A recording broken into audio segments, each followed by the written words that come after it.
disappointing game for us. I want to, before I go into our performance, let me just start by complimenting Coach O'Leary and his staff and his players. I think they've got an excellent football team this year. I think they did an excellent job preparing for us.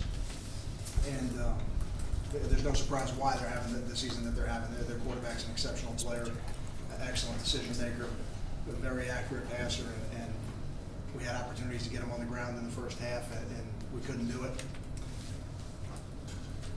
And I don't know what the first half third down stats were, but I know that when you finish 9 for 13 on third down, that's how you sustain drives. That's how you get a time of possession advantage the way they had tonight. Question? Well, it's the third time in 4 games, both sides, offense and defense, have just not performed. Is there anything you can explain to, at this point, to kind of get this thing turned around with 2 games left? I don't know that there's anything I can explain right now until we watch the film. I think we have to watch the film, and I think we have to do what we do as coaches. Evaluate ourselves first. Make sure that we're putting the players in the best position. I know in the first half, we had players in position to make plays on defense. We couldn't get certain players on the ground, and that sustained drives. So we have to do 2 things: make sure we're putting them in the right position with the right calls, and make sure we've got the right people on the field to make those plays. If we are, then we're doing what we need to do. If we're not, then we got to change.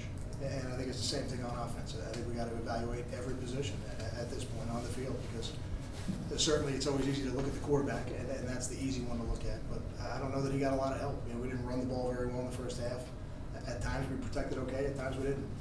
How do you explain just the general softness on defense with the missed tackles, with the missed opportunities and sacks? I mean, what do you... I wouldn't use that expression. I know people use it. I wouldn't. I think we've got a group of defensive players who play very hard. I don't think we tackle as well as we can. I think we can do that better. The rationale in the field goal at the end for the second straight week, I think.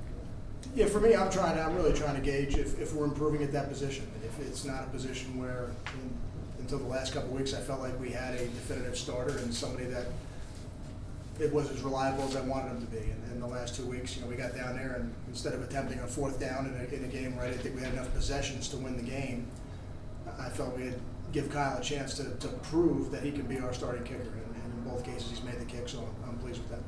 Kyle, what was the feeling going into halftime?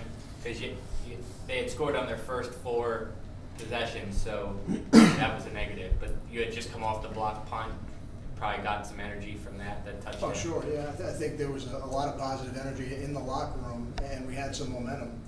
You block a punt, you score, and you're down 14, getting the ball to start the second half, and the first drive of the second half we don't execute as well as we need to, and it's 3 and out, and they go down and kick a field goal. It's one of the turning points in the game. It's not the only turning point in the game, but it's one of them. We had an opportunity there to get within 1 score, and we weren't able to capitalize on it. So does that second and I think you had a 2nd and 1 there, and you had 2 incompletions, and then they had the ball for 8 minutes. Is that specifically a turning point right there? The not getting that. It's certainly one of the turning points in the game. We had opportunities in the first half to stop them and get off the field. Those are other turning points in the game as well. When a team opens the game with 4 straight touchdown drives, you had opportunities to get off the field.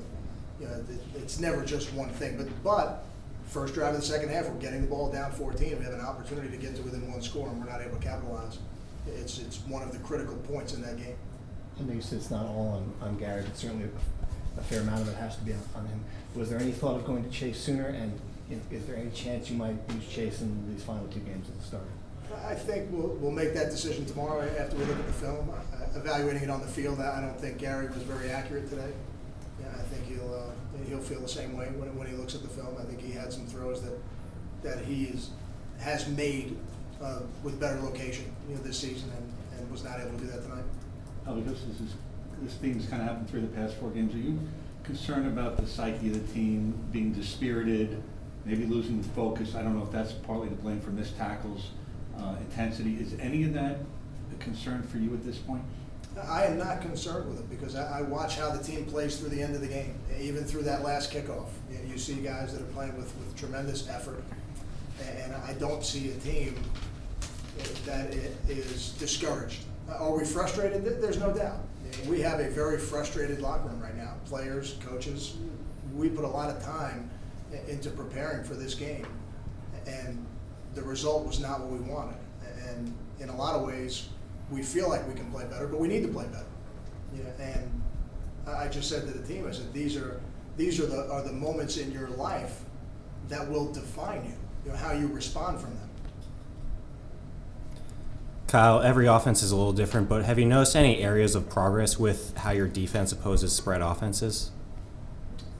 This offense is much different than the others. It's not a no-huddle offense. The similarities that they have an excellent quarterback, and Bortles is a tremendous player. Did I see some things to feel good about in the second half? We held them to a couple field goals. Sure I do. But we need to play better to start the game. Kyle. Did you see something before Gary's first interception? Because you tried to call timeout, didn't get it. Is there something you saw that you wanted to stop that play before it happened, or? I'd have to go back. Sometimes when that's the case, it's the shot clock running out. I think that's what it was on that play. Okay, all right. I think it was the game. Yeah, I was trying to make sure we didn't get a delay game, and then the play got off. And if the play gets off, they don't usually burn your timeout. I thought it was close. That's why I didn't. Okay. All right. Kyle, Paul James's rushing numbers, is that mainly just their defense, or obviously we're going to ask how is he, coming back from his absence, the four-day layoff? I think Paul is healthy.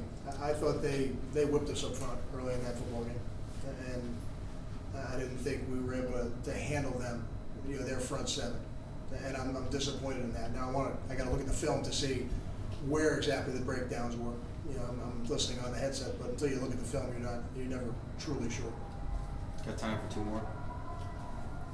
You guys had a lot of success stopping the run, especially on early down, but weren't able to stop the pass. What more could you guys have done defensively to slow down UCF's offense? I don't think we'll know that until we look at the film.